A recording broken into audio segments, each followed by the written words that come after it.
Hey, what's going on, guys? Quick little video today on an awesome hack for getting in the takedown pin detent and spring on your stripped lower receiver for your AR-15 platform rifle. For anybody that doesn't know, it does come with two pins here.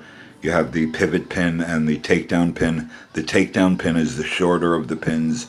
That'll go in the rear of the stripped receiver. The takedown pin, which is the longer pin, will go in the front of the receiver. So let me show you this awesome hack. Should make your life way easier, because getting in the pivot pin, detent, and spring is probably the hardest step on getting this stripped receiver built. So we'll take a look at this hack, and hopefully it'll help you. Let me get rid of the takedown pin over here. So we'll just be working with the pivot pin, the detent, the spring, the lower receiver. And this is a clevis pin. Clevis, however you want to pronounce it. They're available at most any hardware store for about $1 or so.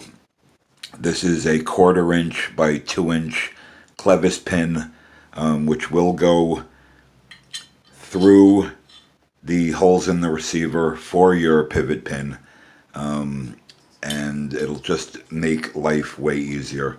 I mean, I've personally lost, tens of detents that will never be found in my room here, and it can really be a big pain in the ass getting it in.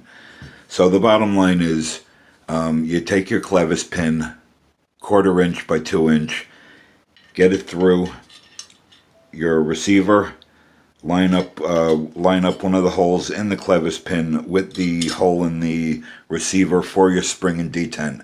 Anybody who doesn't know where that hole is, it's this little tiny hole right in the edge of the front of the receiver here. You're going to get your spring in, followed by the detent. So let's put our clevis pin in, line up a hole. We'll drop our spring in.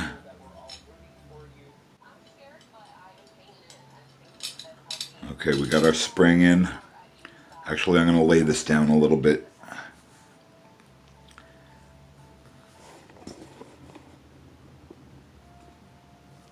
We'll get a little closer look on this thing. Okay, so I have this spring in, and what I'm going to do is follow that by the detent.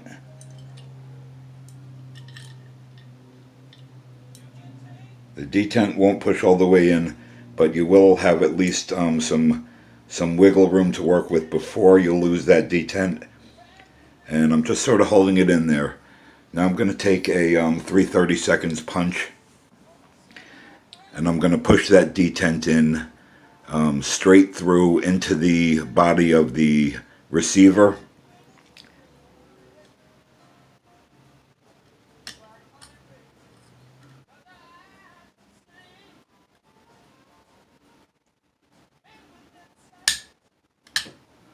Okay, we're going to push that all the way through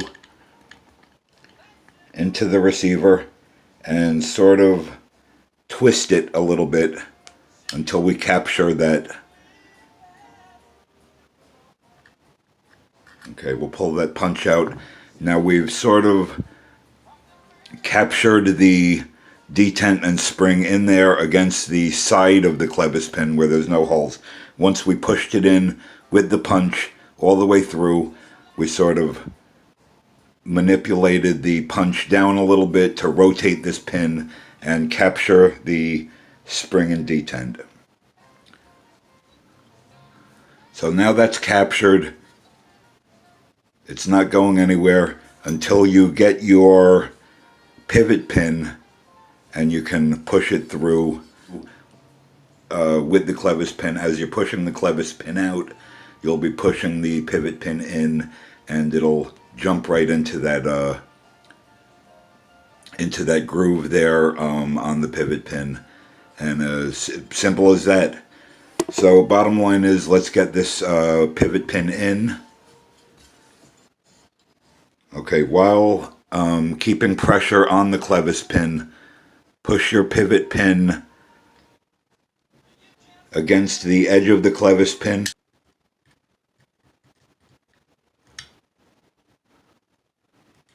And it goes right in, just like that.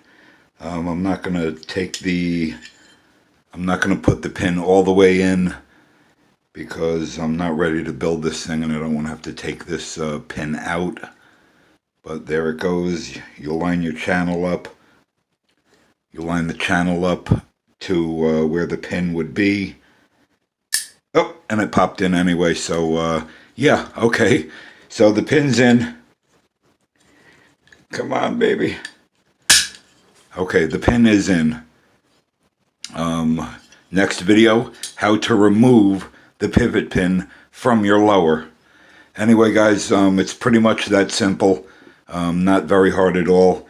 Get a 1/4 inch by 2 inch clevis pin, and it's pretty much that simple. I was using a 1/16 punch, not a 3/32, just so you know. 1/16 punch, 1/4 inch by 2 inch clevis pin, and you get your pivot pin detent and spring in. That simple. Anyway, guys, thanks for watching. Keep out of trouble, stay safe. Thanks for watching, and keep your eyes open for how to remove your pivot pin.